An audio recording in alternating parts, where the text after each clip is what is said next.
तो नियमित रूप से इस बात को उन्होंने नजरअंदाज कर दिया कि इसको उनको ध्यान में रखना था कि सिस्टम से लोग कहेंगे कि फिर हमारा जो ग्रास एनरोलमेंट नंबर है वो कम हो जाएगा, या जो शासन का अनावश्यक कार्यों का दबाव नहीं होना चाहिए और सेटअप में इनको छेड़छाड़ नहीं करना चाहिए था। नमस्कार, मैं हूं अमित और आप सबने ये देखा होगा, जाना होगा, अभी छत्तीसगढ़ में शिक्षा विभाग में जो युक्ति युक्तकरण है, इसको लेकर काफी विवाद चल रहा है। सत्ता पक्ष इसके फायदे गिना रहा है तो विपक्ष इसके नुकसान गिना रहा है। विभाग के कर्मचारी भी इससे परेशान हैं। ऐसे में आज हमारे साथ चर्चा के लिए मौजूद है आज के हमारे मेहमान, रिटायर्ड प्रिंसिपल श्री दिवाकर शर्मा जी। बहुत बहुत स्वागत है सर आपको। सर, ये जो युक्ति युक्तकरण अभी चल रहा है, कैसे देखते हैं आप इसको, क्योंकि शिक्षा विभाग का काफी अनुभव रहा है आपको? युक्ति युक्तिकरण तो विभाग में आवश्यक था, क्योंकि अक्सर यह देखा जा रहा था और देखा जाता है जो जिला मुख्यालयों के नजदीक के विद्यालय होते हैं या विकास खंड मुख्यालय के नजदीक के विद्यालय होते हैं, उनमें जितनी संख्या होती है उससे जरूरत से ज्यादा संख्या में किसी भी प्रकार से शिक्षकों की नियुक्तियां होती हैं या शिक्षकों की पदस्थापना हुई होती है सुविधा के हिसाब से, सुविधा के हिसाब से। परंतु जो दूर दराज के ग्राम्य अंचल हैं, वहाँ के विद्यालयों में आवश्यकता से बहुत ही कम शिक्षकों की पदस्थापना हो पाती है।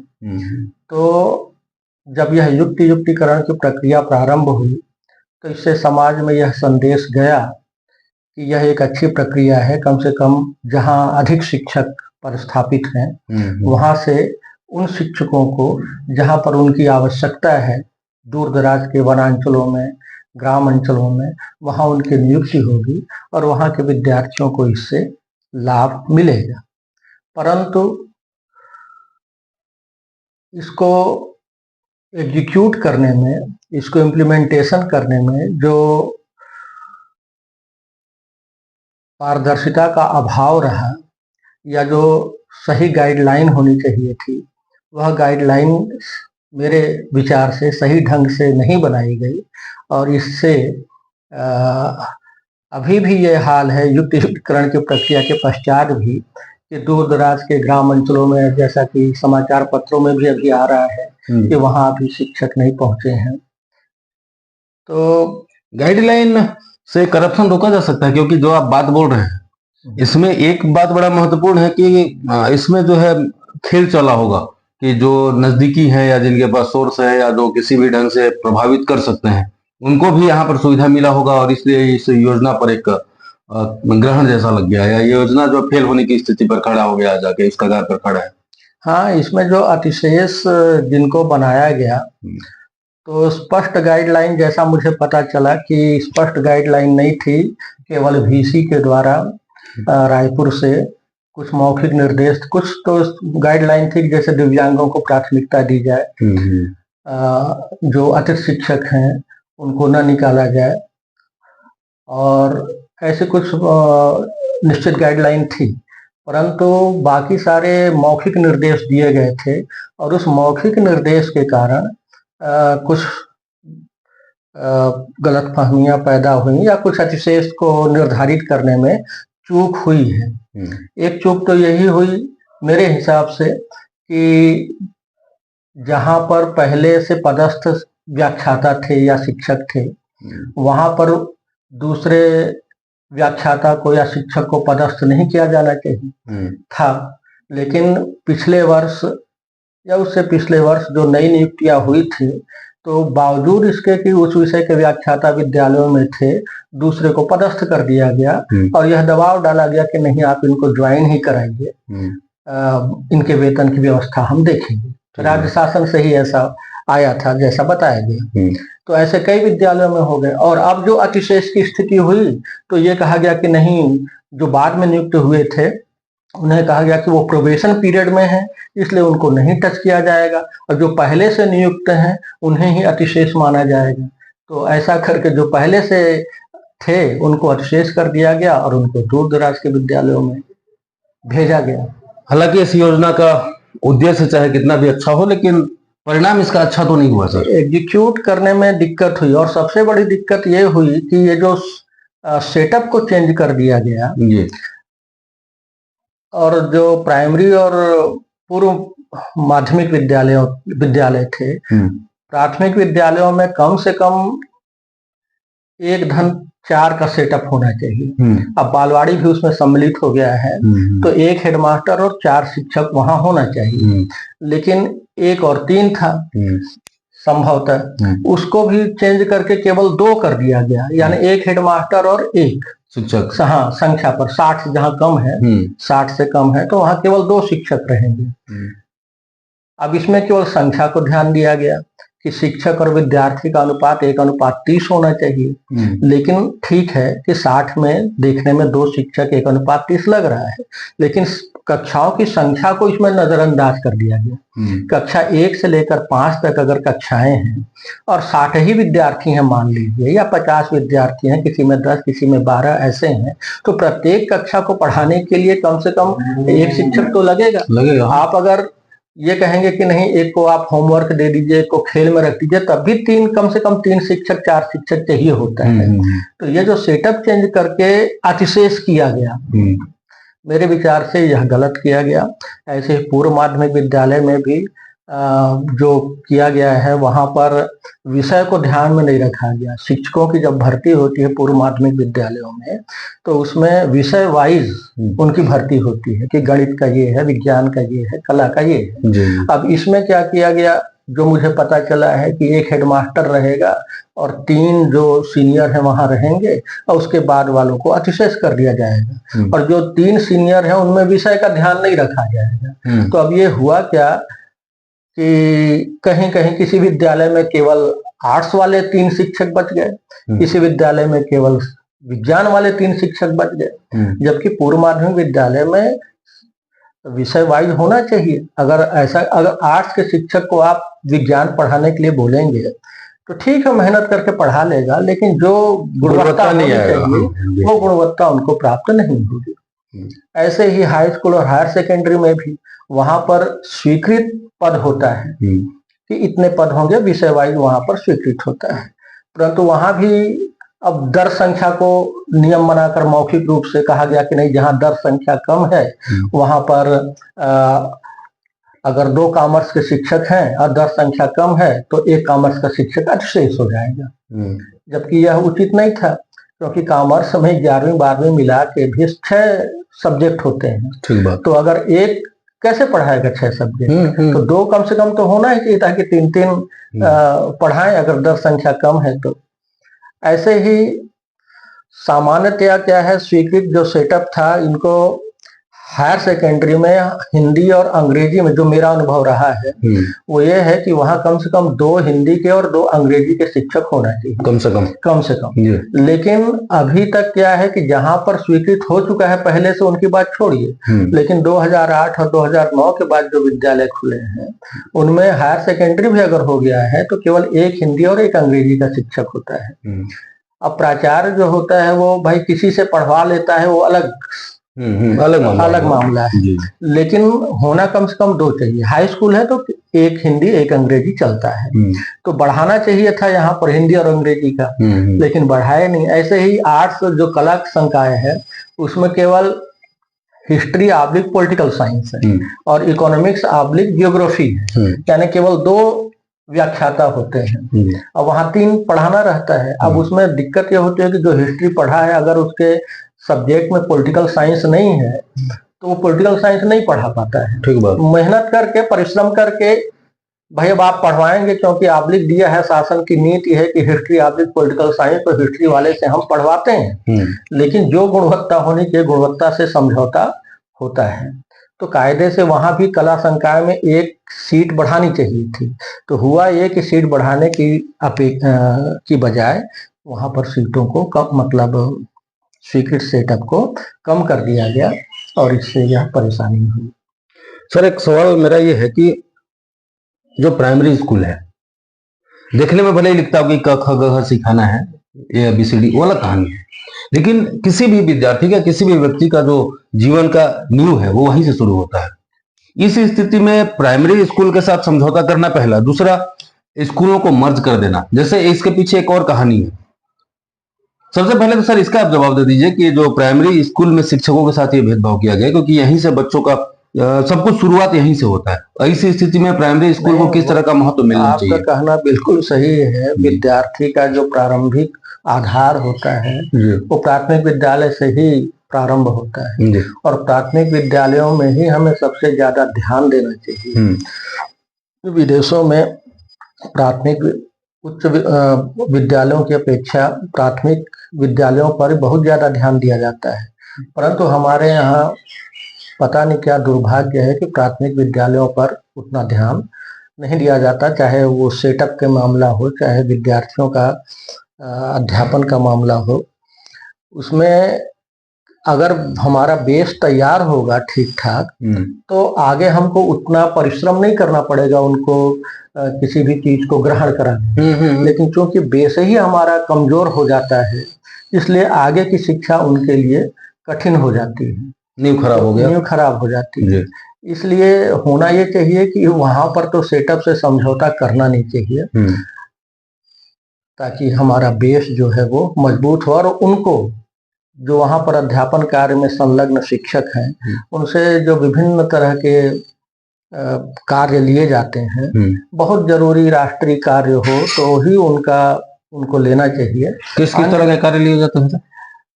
अब कुछ भी, जैसे मान लीजिए ये कहा गया कि भाई जैसे किसी बच्चे का आधार कार्ड नहीं है, किसी बच्चे का राशन कार्ड नहीं है, या जाति प्रमाण पत्र और निवास प्रमाण पत्र नहीं है, तो फिर फरमान कभी कभी यह जारी हो जाता है कि आप स्वयं रुचि लेकर और उनके गार्जियन से संपर्क करके उनका यह सब दस्तावेज तैयार करें। अब शिक्षक उनको बोलता है, गार्जियन को बुलाता है, बोलता है, गार्जियन अगर अनपढ़ है उसको कोई मतलब नहीं रहता है, तो फिर ये जाके घर में संपर्क करते हैं। फिर कई बार तो हमको जैसा बताया गया कि सर हम वहां जाए, उनके पिता से सारा दस्तावेज लिए, फिर तहसील ऑफिस में हमने जमा किया, और तहसील ऑफिस में जमा करने के बाद अब आया है तब भी हमको स्पष्टीकरण प्राप्त हो गया है।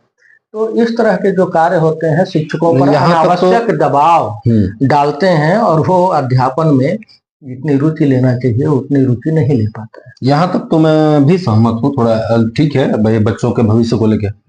बीच में मैं देखा अब शिक्षकों का जो ड्यूटी है वो लगा दिए मास्टर रोल भरने में, एक बार ये भी चला था। उसके बाद जब टॉयलेट बना तो नदी किनारे भी ड्यूटी लगाए थे।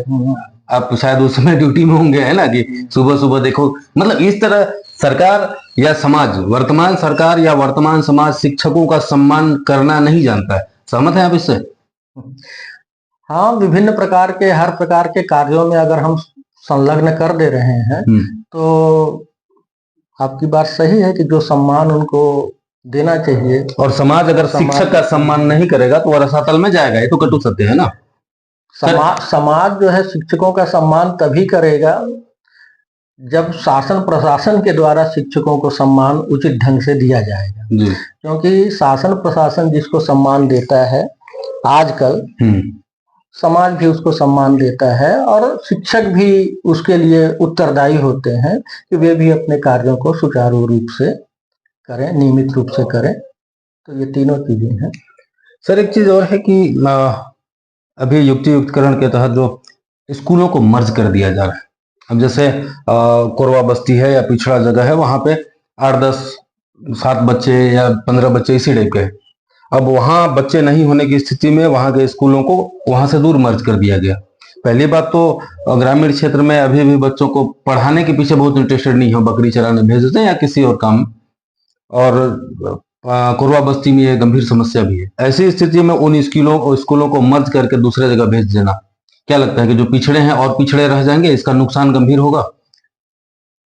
विद्यालयों को मर्ज करने की जो बात है वो थोड़ी जटिल प्रक्रिया है मेरे विचार से, क्योंकि मैं जब प्राचार्य था तो 3-4 संकुल मेरे अंडर में थे, 4 संकुल, और मैं जब भ्रमण करता था तो मैं देखता था कि कोई एक गांव है तो वहां पर जनसंख्या कम है, बच्चों की संख्या कम है, एक ही विद्यालय है जी।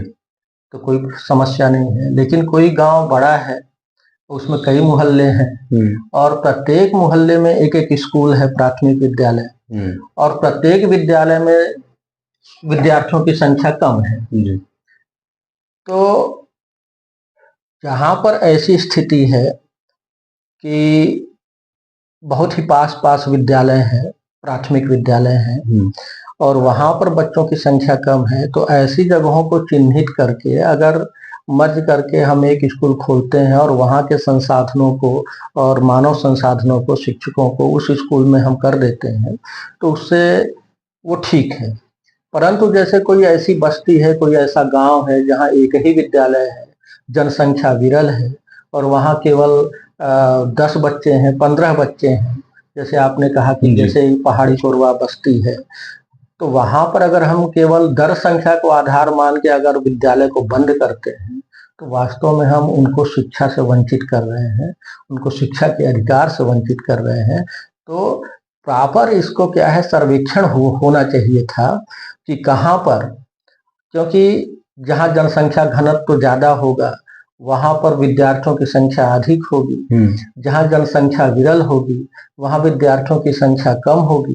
तो प्रॉपर सर्वेक्षण करके निश्चित किया जा, स्कूलों को, विद्यालयों का चिन्हांकन किया जाना चाहिए था कि यहाँ पर यह विद्यालय बंद करने के लायक है और यहाँ यह विद्यालय बंद करने लायक नहीं है। क्योंकि हुआ क्या है कि प्रारंभ में, शुरुआत में लोग नाम यश की इच्छा से कि ये देखो हमने यहाँ विद्यालय खुलवा दिया, यहाँ विद्यालय खुलवा दिया, ऐसे ढेर सारे प्राथमिक विद्यालय, पूर्व माध्यमिक विद्यालय खुले हैं, लेकिन संख्या कम है। तो ऐसे विद्यालय अगर उनके आसपास अच्छे आधारभूत संरचना वाले विद्यालय हैं तो उनको वहां मर्ज करके और वहां शिक्षकों को भी वो दे। अब हर जगह 2 शिक्षक है मान लीजिए प्राथमिक विद्यालय में, तो उसी के पास एक और विद्यालय है, वहां भी 2 शिक्षक हैं, वहां 10 विद्यार्थी हैं, यहाँ 20 विद्यार्थी हैं। तो अगर ऐसे विद्यालयों को मर्ज करके 4 शिक्षक वहां कर दें तो वो विद्यार्थियों के लिए भी अच्छा होगा, गांव के लिए भी अच्छा होगा। लेकिन इसका प्रॉपर सर्वेक्षण होना चाहिए, केवल आंकड़ा देख के नहीं कि इस विद्यालय में 10 हैं, उस विद्यालय में 15 हैं तो उसको बंद कर दो। अब पता चला कि वहां केवल 10 ही विद्यार्थी हैं, उस गांव में एक ही विद्यालय है, वो दूसरे गांव में मर्ज हो रहा है, तो ऐसा फिर उन विद्यार्थियों के साथ अन्याय हो जाता है। शिक्षा विभाग का या शिक्षा क्षेत्र का काफी अनुभव रहा है आपको, युक्तिकरण में किस तरह के सुधार होने चाहिए? युक्तिकरण में पहला तो इनको ये काम करना चाहिए था कि जहां स्वीकृत सेटअप से अधिक नियुक्त हैं, केवल उनको चिन्हांकित करके दूर दराज के अंचलों में जहां पर शिक्षकों की कमी है वहां पर उन्हें नियुक्त करना चाहिए था जी। और सेटअप में इनको छेड़छाड़ नहीं करना चाहिए था। प्राथमिक विद्यालय या पूर्व माध्यमिक विद्यालय में जो इन्होंने सेटअप में छेड़छाड़ की है वह गंभीर त्रुटि है मेरे विचार से, उसे छेड़छाड़ नहीं करना चाहिए था। तो इसलिए इतनी जो अफरा तफरी मची, ये अफरा तफरी नहीं मचती। युक्तिकरण जो है विभाग के भ्रष्ट अधिकारियों के लिए कमाई का अच्छा जरिया बन चुका है क्या?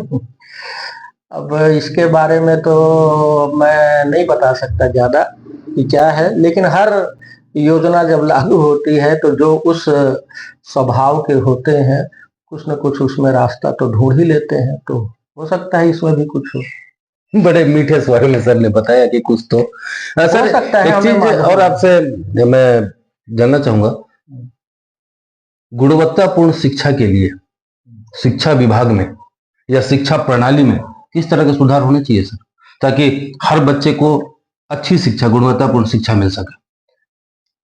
गुणवत्तापूर्ण सुधार के लिए सबसे पहला तो यही होना चाहिए, जैसे आपने पहले भी कहा कि प्राथमिक शिक्षा और पूर्व माध्यमिक शिक्षा में हमको ज्यादा ध्यान देना चाहिए और वहाँ पर्याप्त संख्या में अनुभवी या उचित योग्यता के शिक्षक होने चाहिए और उन पर प्रशासन का अनावश्यक कार्यों का दबाव नहीं होना चाहिए। तो इससे प्राथमिक शिक्षा, और दूसरी क्या है कि आजकल गांव में मुख्य समस्या यह होती है कि ग्रामीण जो है वे अपने विद्यार्थियों को, अपने पाल्यों को विद्यालय भेजने में उतनी रुचि नहीं दिखाते। शिक्षक परिश्रम करते हैं उनको लाने की, परंतु कभी खेती किसानी का मौसम हो गया, कभी कोई मौसम हो गया, कहीं कुछ गाय बैल चराने का बात हो गया, तो वे शिक्षा को गौण समझते हैं और अपने कार्य को, घरेलू कार्य को प्रथम समझते हैं। तो होना ये चाहिए था। और दूसरी क्या है कि परीक्षाएं होती नहीं है, सतत विकास मूल्यांकन होता है, तो उनको भी मालूम है कि हमारा बाल्य जाए चाहे न जाए, फेल होगा है ना, वो अगली कक्षा में चला ही जाता है।